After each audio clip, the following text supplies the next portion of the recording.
But to get into the AEW news, according to the Wrestling Observer, they had a lower pay-per-view buy rate. The final numbers have not come out yet for the all-out pay-per-view.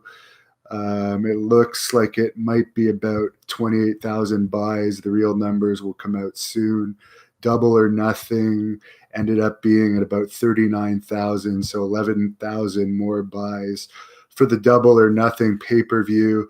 Nyla Rose, the controversial transgender wrestler, won the Casino Battle Royal on the All Out pay-per-view and will be facing Riho for the women's title on the first episode of TNT, which I guess they are promoting a lot in the US, because I actually went to the chiropractor this afternoon to get an adjustment from all the heavy lifting I've been doing lately. And he had just come from a trip to the US, and he said that he saw lots of ads for AEW, and he asked me what AEW was. And that is the very first person that I know of outside of wrestling who has brought up AEW to me. So I found that interesting. People are starting to know about it.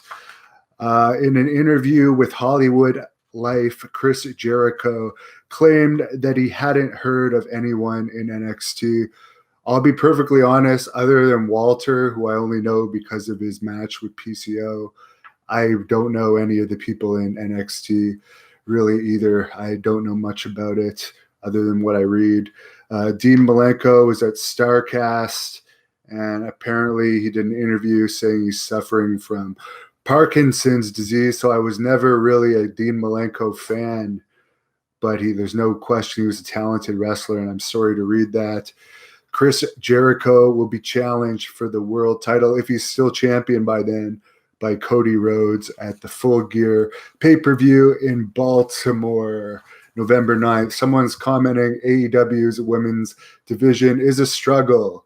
The only match I've seen is a Librarians match. I've found her pretty cute, so I did enjoy that, but that's the only AEW's women's match I've seen.